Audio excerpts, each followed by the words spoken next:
Well, firstly, I just wanted to say a huge thank you to everyone who commented, inboxed me, viewed the last video.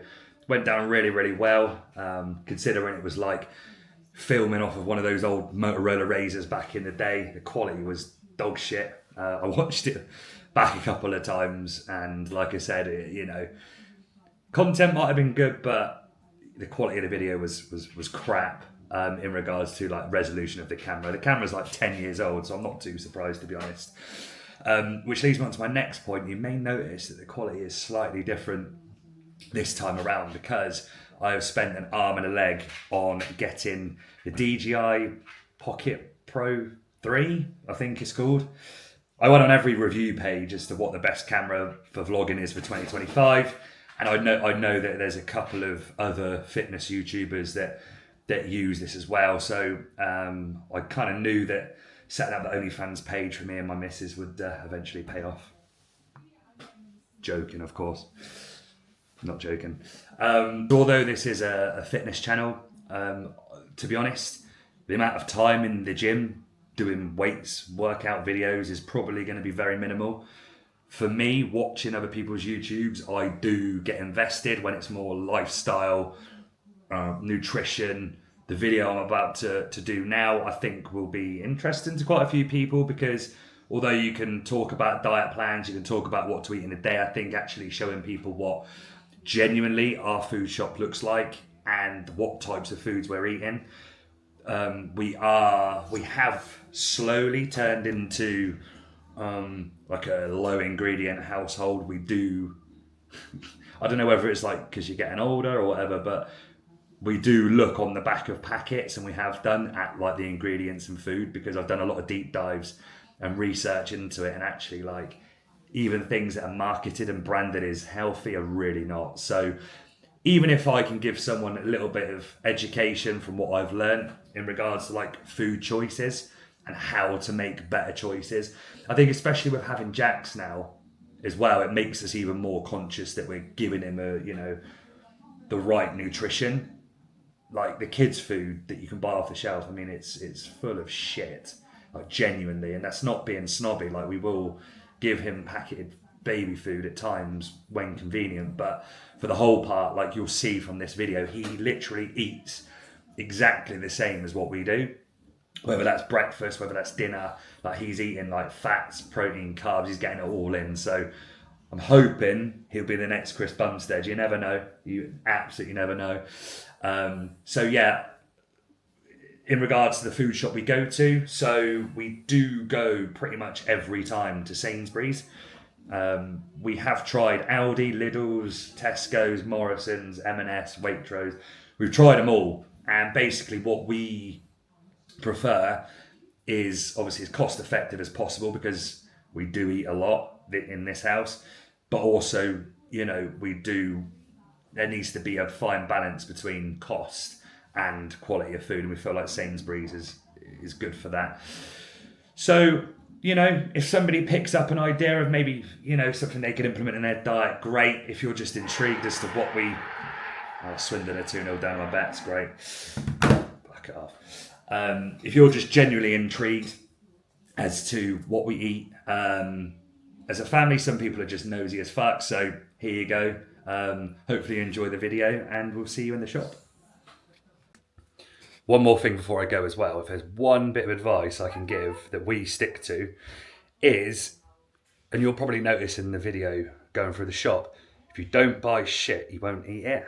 Like typically, like if shit's in the house, like a packet of biscuits, the problem is, if I get one bit of like weakness and I eat one, the whole pack is going, ask Ash. Genuinely, I can't just, if I know they're sitting there and I've already fucked my diet because for that day, because I've eaten a biscuit, the whole lot is going. So we just simply avoid it. And like, look, it depends how seriously you're taking, whether you're trying to lose body fat, lose weight, build muscle, whatever. It all depends. It's all relevant to you. You might not want to give up biscuits. You might not want to give up crisps. You may want to try and fit that in your daily calories. But for me, my goals, like even when I'm in a gaining phase, I want to keep it as clean as possible. So you'll see that we don't really buy too much processed in junk food, really, like packets of crisps and mini rolls, My weakness is pastry, so we tend not to buy any of them. Just to quickly put some perspective on where I'm at with my diet at the moment too.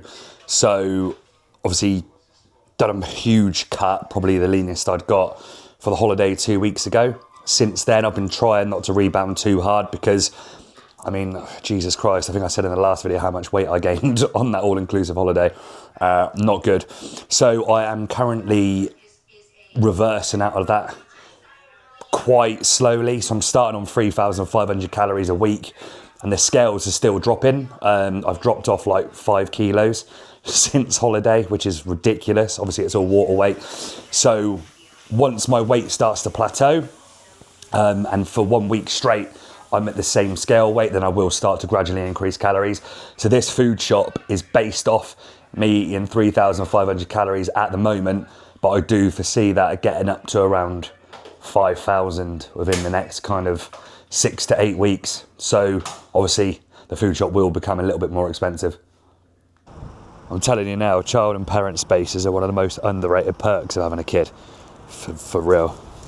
So to start with the boring stuff, greens. Nobody likes seeing that shit, do they? So we usually have like spinach or some sort of equivalent, and most people are going to say, what the fuck, but sprouts? Honestly, we literally have sprouts every single dinner time, basically. Multicolored peppers, which by the way, I'll add as well, I make pretty much every single one of my lunches, breakfast, etc. But to be fair to Ash, every evening she puts dinner on the table, which I'm very grateful for, and she's a banging cook as well, which helps. Cherry tomatoes, large mushrooms. So to be fair, I like using those, especially when I'm in a dieting phase, because it adds volume to the meal for very, very low calories.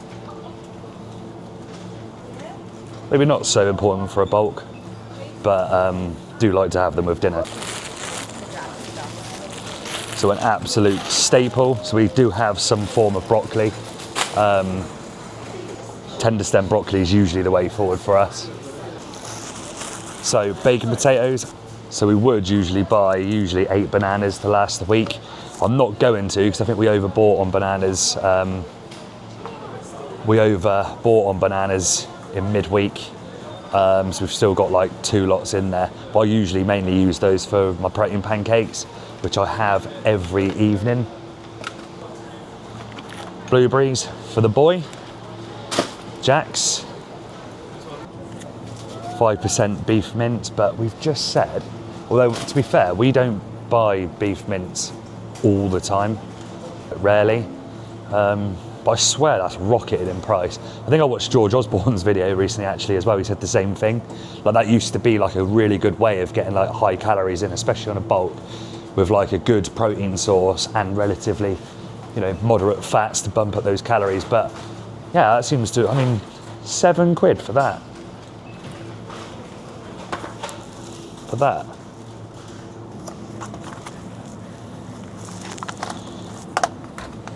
Now, a lot of people are going to question a few of my food choices, sprouts and also the amount of king prawns that I eat. So literally every lunchtime, I will have prawns and rice. Again, mainly because it's a great source of protein. Obviously, not high in omega-3s because they're not oily fish, but like great in like low calories and higher protein as well.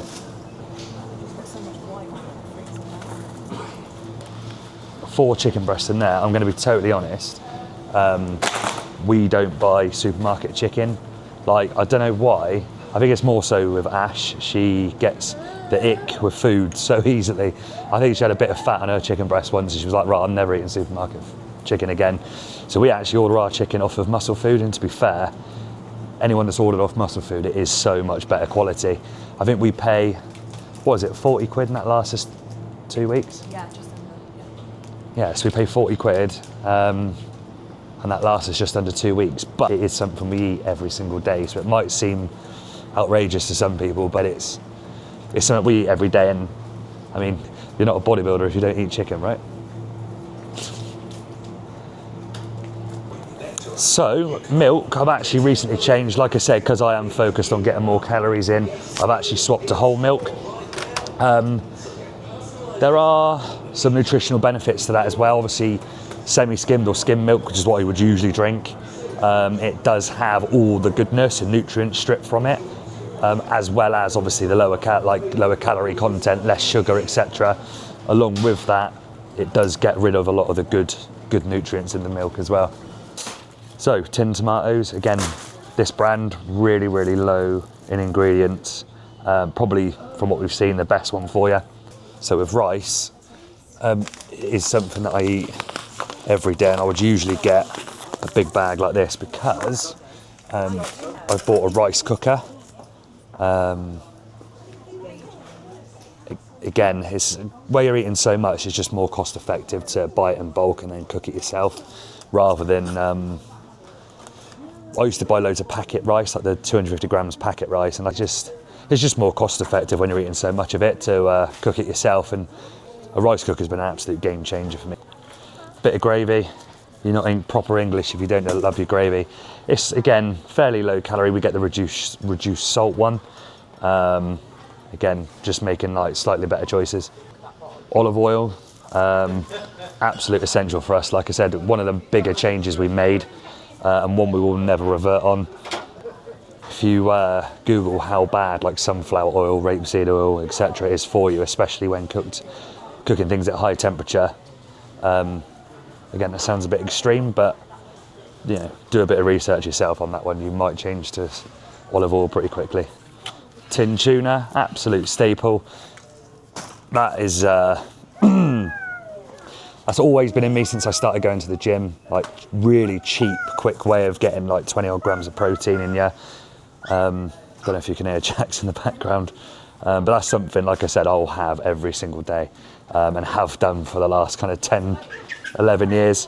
What I would say as well, if you are on a budget, if you're looking for fish higher in omega-3s and essential fats, which is like super healthy for you, something I've been trying to implement is like these little like tins of mackerel. Again, like super good. 175, like, you know, really, it's a bargain for what you're getting there. But again, I'm not really there yet with loving mackerel, if I'm honest. Frank sauce, absolute game changer. Like I said, people don't realise how many calories they are adding per day through sauces.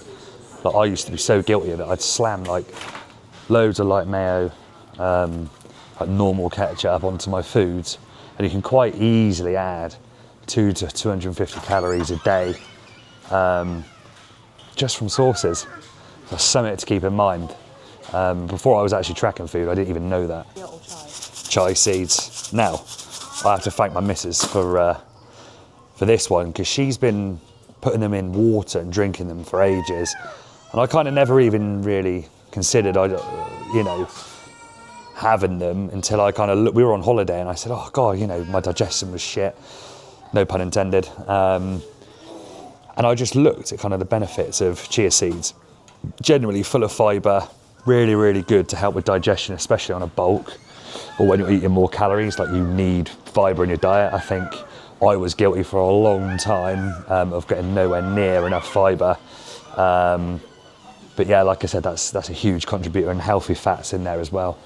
So really, really good to have with your breakfast. I just mix it in with my breakfast in the morning. Golden yolk eggs. Now, we'll get 2 packs at the moment, but I guarantee we'll be in here during the week to get more, because we hammer through them. I use them in protein pancakes. We both have them for breakfast. Like I said, absolute staple, but we are quite keen on making sure that we only get the golden yolk.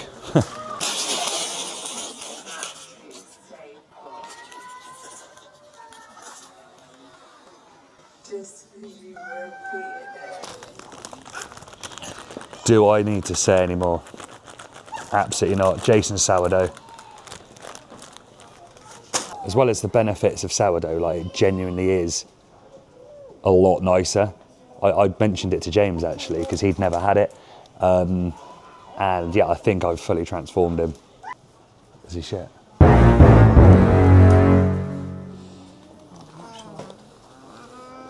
Is he that someone else or something? So I mentioned earlier about my breakfast. I'm actually having like 2 breakfasts at the moment. Obviously where I'm on 3,500 calories, I need to try and get as much as I can in, especially when I'm working in the office, because it's quite difficult to eat when I'm in there, especially when I'm super busy. So breakfast of choice is this Jordan's muesli that I get. Again, really good of ingredients, high in fibre, mixes really well with the chia seeds, bit of cinnamon on the top, absolutely banging. I will do a full day of eating, by the way, so you can see how I put all these foods in there during the day, because at the moment it's a bit jumbled. You're probably thinking, what the fuck, like, you know, but I will show a full day of like typical eating at the moment, so you can see, like I said, how all this food's put in. It's a magical time of year, so don't let the Bad timing with the tannoid. any less. Oh, wow. Let us ease the pressure with So I pretty much have dark chocolate every day. place your order online. And what I do with it, so I have 20 grams. Make sure though, if you do get it, get 85% and above. To the fun. It has a much better fat to sugar ratio, and has all like the nutrients and benefits you get in dark chocolate. Anything less and that starts to diminish is what I found out. So yeah, I just spread 20 grams of that on top of my protein pancakes. But we don't need any today. Something I do get is frozen fruit. So I usually get like frozen berries or raspberries, because typically I'll have a couple of portions of that per day as well. Trust the old toilet roll. Although I don't know if it's just us, but me and Ash are both the same on this. Like, do you feel awkward when you buy like a load of toilet roll, like a huge pack? I mean, I know everyone shits, but it's like, I don't know, I get really awkward like putting loads of it through, because it's like, I don't know. Does anyone else get that feeling, or is it just me? What nappies do you want, Jax? These ones? What ones? Well, these ones. Pick. He has. Oh my God, as if he's actually picked that. Oh. Clap, Jax, clap. Clap, clap, clap. Clap, clap, clap. Come on.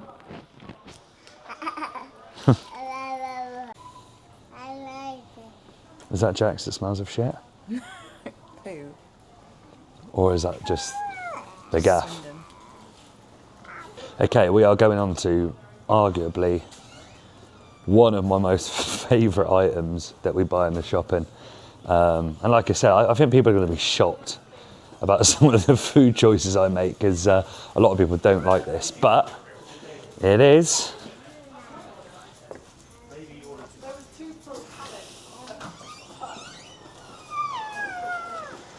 So again, there are obvious items that we do buy that I'm not showing because there's no point, but things like toothpaste, mouthwash, you don't need to see that. But yeah, we do obviously buy that, hopefully. I'm going to make a separate video on these, but I do not buy protein bars anymore.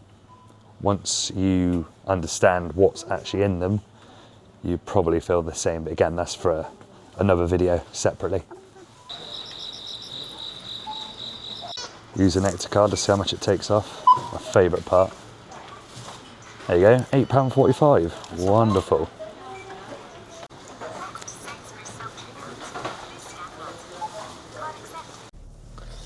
So, I've seen people do these types of videos, right? And like, you kind of underestimate how awkward it actually is in there when people kind of just staring at you. I thought buying a subtle camera like this, obviously these cameras, if you've ever seen one of these before, are very, very small, and it's not like walking around with a fuck off camera in your face or a phone. It's obvious, like this is quite inconspicuous, and I popped it in the trolley, so you know, hopefully no one would see. But yeah, loads of people were looking, so it'd be interesting to see how this video comes out. But yeah, basically, like I said, there was quite a lot that we maybe would buy that we didn't today because we have it in the house already. But hopefully, like I said, it gives you a little bit of an indication of how much, you know, typically on average, we spend about 100 to 110 quid a week on food. Yeah, and then chicken delivery. Jack's trying to get in the video. And obviously we've got ingredients as well in the... Yeah, you know, so like give or take, it is roughly around £100 a week. I will do, like I said, a day of eating video of what I'm eating at the moment, because like I said, that will change throughout this growing phase, and like I said, it does dramatically change once I'm dieting as well, so it'd be good to show the difference between, you know, a growing phase and a cutting phase when that comes around. So hope you enjoyed a little bit something that Jax, hopefully you enjoyed something a little bit different. And yeah, like I said, I got loads of video ideas coming, and I'll be doing more of these types of videos, and like I said, they probably will get better and evolve as time goes on. But yeah, I hope you enjoyed it, and see you on the next one.